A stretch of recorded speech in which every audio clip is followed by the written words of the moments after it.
Well, it's been a long time since I've done a gear review, and I haven't done too many of them. This is a review of the Yamaha FG830 Dreadnought. Slightly modified Dreadnought, a little bit smaller than something like a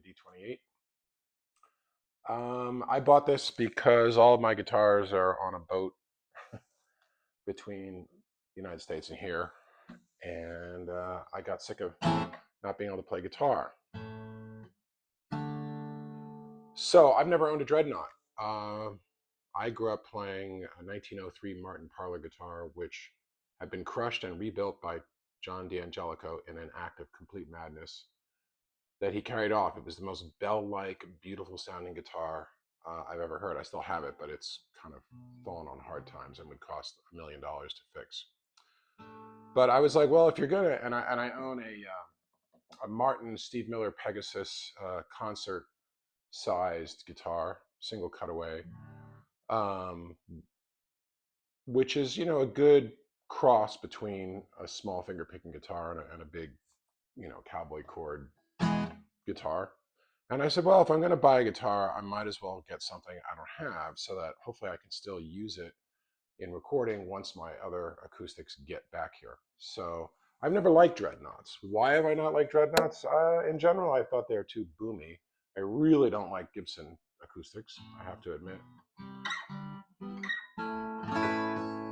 So what you're not going to get in this review is good recording, because I've got a lavalier mic. All my microphones are gone, and you can find videos of the FG830 on YouTube where it sounds like crap and where it sounds really good, and that is based on the skill of the person who recorded it.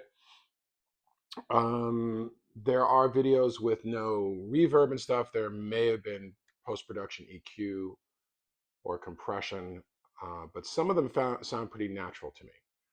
And what I love about the internet is people are like fawning over stuff like this. They're like, oh, it sounds just like a D28. No, it doesn't sound just like a D28. I wanted a decent guitar that was reasonably easy to play, that sounded good for under $500. And this fits the bill. I bought this I bought this through mail order from a company in Germany that sent it to me here in Portugal. Something I don't normally do. But I had played Yamaha Acoustics. I played one of their little parlor guitars, which had a really small neck. Like, I don't like a narrow nut.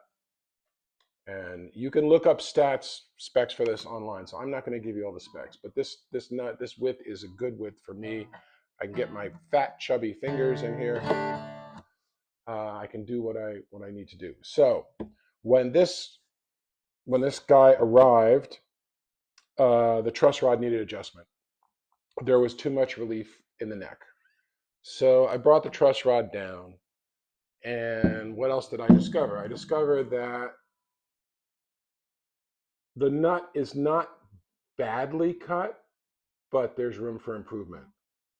There's definitely room for improvement. So just so you know, like, most mass producers of guitars overbuild their guitars in terms of top thickness, back thickness, bracing, and they tend to leave their actions high. So I got this action down as low as I could with the truss rod. Truss rod is really not for action adjustment. It's for relief, but as I adjusted the relief to where it should be, the action got lower, and it got to the point where I had to put a little bit more relief back in the neck than I wanted, because there was a little bit of buzzing. So this guitar is not perfect. It is quite playable, and you can't hear it, but it sounds good. It rings. It's also indestructible. This guitar, when it was 2 days old, fell off my dining room table. I don't know if it was my cat. I'm going to blame her. The fucking thing went flying and landed upside down on a hard floor in my apartment. Not only was it not cracked or injured, there wasn't a scratch on it. I mean, I couldn't find a mark on it, which probably means that they've put, like, a kryptonite, titanium infused polyurethane on this thing. It's got a pretty heavy finish on it. However, it's got a satin neck, which is really nice. It's got decent tuning machines. One of them is a little tiny bit spotty, but the machines are good. The only thing that, oh, let's see what else. It's got some very nice abalone around the rosette. I believe it's a rosewood fingerboard, but you can look all that shit up. It is a solid top and a laminate back and sides. If you look at the top, you can see it's spruce, but it's not the most finely grained spruce. On the lower bout, you can actually see this kind of stripe in the grain. This is not a prime piece of spruce. It's got a little flame in it, which is nice, but it's not the ideal, you know, close-grained, perfectly symmetrical, flawless piece of spruce. There's a lot of disagreement over laminated back and sides. There are actually now some boutique guitar builders who are using laminated sides and sometimes laminated sides and backs. So I am not an expert, but based on what I know about guitars, it strikes me that having a laminated back and sides might actually be better because you might get something that's more rigid. When you think about an electric guitar speaker cabinet, you want that cabinet to be rigid. So all the energy that that speaker is creating is projected outwards. Well, this is the speaker. You could say that this is a resonator, which is fair enough, and you might be able to argue that the front and the back should both be, you know, flexible and resonant. Not the sides. I mean, to me, oh, by the way, you can also have laminated sides that are laminated with crappy soft wood like poplar in it, which is going to deaden the sound. It took me a while to do the research, but this is laminated with, I forget what it's called, but it's laminated with a very hard wood inside. It's some kind of thing they call like, you know, Brazilian mahogany or something, but it's not technically a mahogany. I can't remember what the hell it is. But this is 3-ply laminate of very hard wood. So you're not going to have something in here that's soft and chewing up sound waves like a sound deadening material. Quite the opposite. What you want, if whether you have a laminated sides or not, is you want rigidity. You want this thing to vibrate freely, and you might want this thing to vibrate freely. You don't want these guys. Want these guys to be the sides of your speaker enclosure. And I really would have to talk to an expert as to whether you really would do better to build a guitar with a super rigid back or with a back that's more flexible. I think the standard knowledge, the standard opinion would be flexible within reason is better. But all mass-produced guitars generally come with nuts that are a little higher than they should be, with action that's a little higher than it should be, and this was no exception. The thing that pisses me off about this guitar, and you can say it's a minor quibble, but it's a minor amount of money they could have charged me extra to solve it, is it's got a plastic bone nut, I mean a plastic nut and a plastic saddle. It's like, come on guys, charge me 20 bucks more and give me bone or, you know, tusk or something. I would prefer bone on an acoustic. That really annoys me. And I am sure that when I change this saddle out and this nut out, it's gonna be even better. When my tools get here, you know, I can order blanks and mess around with it. I could take the saddle out right now and just sand the bottom and bring the action down a little, but I'm like, it's totally playable, and I'm not gonna bother until I'm ready to change it to bone. This is a 25.5-inch scale neck, which I'm used to on electrics because I mostly play Fender scales, which is funny because I started on Dan Electros, which are Gibson scales, and I might even be moving back to them. I kind of wish I'd gotten a guitar with a little bit shorter scale. These have pretty light strings. I think they're tens. They might be. I think they're no. They might be 11s, but they're pretty light gauge. You know, phosphor bronze, blah blah blah, D'Addario strings, and they're pretty stiff, man. This is not a guitar that I'm going to be doing a lot of bends on. And in retrospect, given that my hands are weaker than average from an accident long ago, and given that I mostly play electric guitar, I wish this was a shorter scale. Then again, I'm mostly going to be playing chords on this, not, I'm not going to be playing leads on this thing. it really does sound amazingly good for the money, even with the plastic saddle and the plastic nut. As I said, I love the satin neck. What else do we have here? Um, it's the best guitar I've ever played for under 500 bucks. Yeah, it's still overbuilt. I mean, the top is too thick. The bracing is too much. It's probably why it just shrugged off, flying off a table, 2.5 feet to the floor. Um, but it's still highly resonant. Of course, I didn't tune it because I'm extremely lazy. And also because this video is not really about the sound. You can find videos with the sound. Someday I will get back to reviews where I do a lot of sound. But I can tell you that from my standpoint, both somebody else playing it and me listening to it and me playing behind it, it's the best sounding guitar I've ever played for under 500 bucks. It's, very well made. If you look in there with a mirror, it's extremely cleanly made. Yamaha have really got their manufacturing down. A couple other things. I think this did come with 12s and I moved it to 11s, and it kind of, just hit my microphone, kind of screwed up the intonation very slightly. The G and the B strings sound a little less than perfect to me, and they sounded perfect when I got out of the box. So that's something I may have to play with. And the other thing is the frets. So frets are pretty smooth here. Would Philip McKnight have an orgasm over this? No, he might judge this. I don't know. I don't have any. I don't have any pantyhose on me, but I think this would be a 3.5 or a 4 out of 5. Um, the crowning is pretty decent, but listen to this. Let's see if I can turn this around so my mic can pick this up.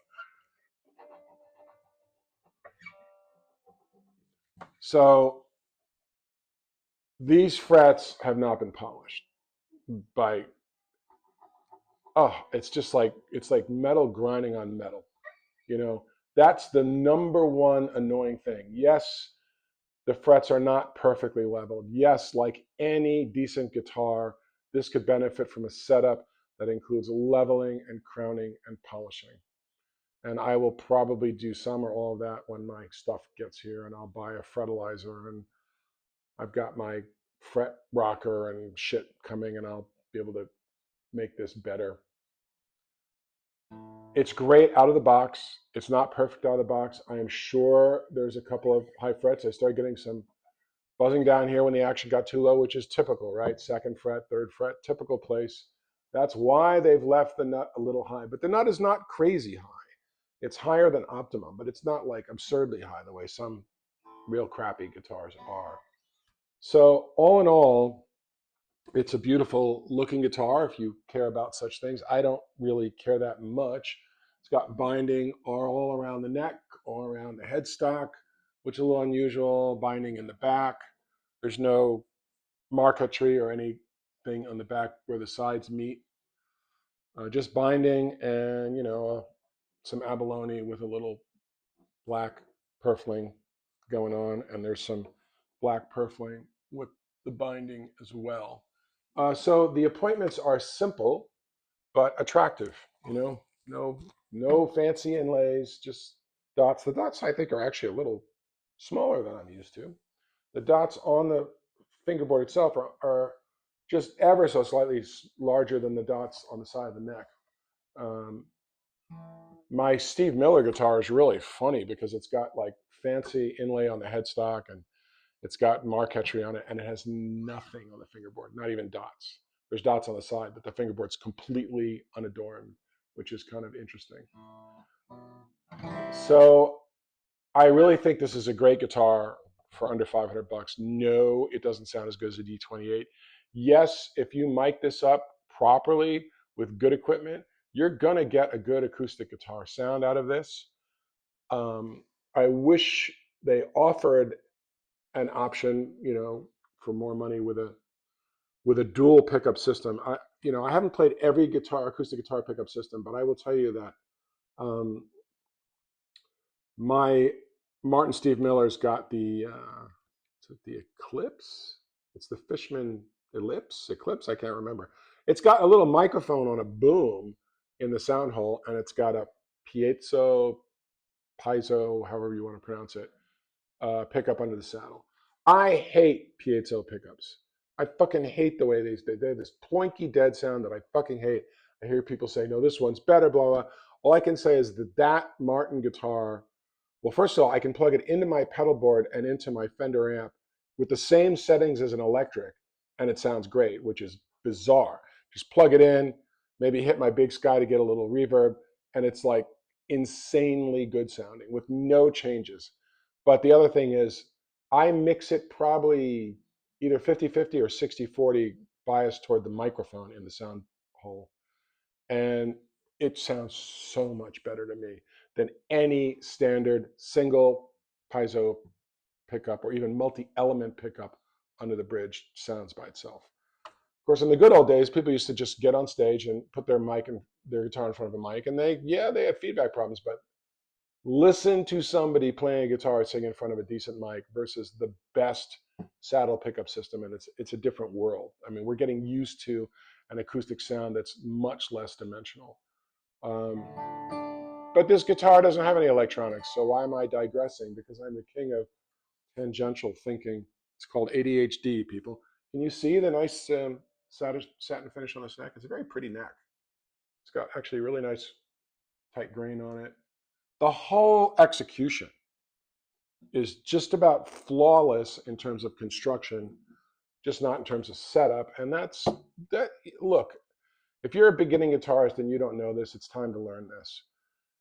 Any guitar you buy, if you want it to be a really good tool for you to make music, you are either going to have to learn how to do it or you're going to have to take it to somebody who knows how to set it up, which means adjusting the bridge if it needs it, adjusting the nut if it needs it, leveling, crowning, and polishing the frets if they need it, starting, of course, with adjusting the truss rod to get the right amount of relief. Like I say, one of these tuning machines it wasn't bad. It just had a loose button on it. I mean, so I shouldn't overstate the case. The machines work well. I really don't have a gripe with them. It's just one of the buttons was loose, so it had to be screwed in as a quality control issue, a very minor one. There's really no volute on this neck. I actually think the profile of the neck is very attractive. I'm not a person who obsesses over the way guitars look. Have I occasionally been biased towards a guitar because it was just friggin' beautiful? Yes, I have. But I have some really butt ugly guitars that are great, including my 1958 Dan Electro, which looks like it was been dragged behind a car or something. All right, I guess that's about it. I don't think you're going to find a better guitar for under 500. Here in Europe, this one ended up costing me about the equivalent of about 450 US dollars delivered. No case, no frills. It came with, a hex wrench for the truss rod and a little teeny tiny manual that really said nothing particularly interesting. But bear in mind that any mass-produced guitar you buy, with very, very, very few exceptions, needs a setup. I made friends with this kid who was helping me pack up my house with his dad when I was packing up to move here. He was 13. And he had a really cheap Amazon Strat copy. And the damn thing sounded good. I mean, it sounded great. But it was a mess in terms of setup. And he wanted to buy, a Jackson or something. And the kid has no money. I was like, dude, I'll put in half the money. You put in half the money. We'll take it to the best luthier around, which is a guy in the Hudson Valley who builds his own acoustics, who's amazing. And we'll get it set up. And I think the guy actually set it up too well. He set up the action too low.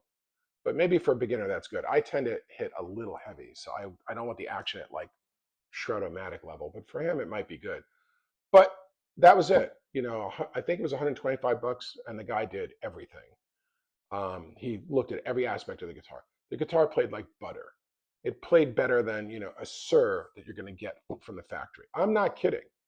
that the idea that cheap guitars can't play well is ridiculous, and that's true for acoustics too. Acoustics are a little more finicky, they're a little more unforgiving, um, but this guitar,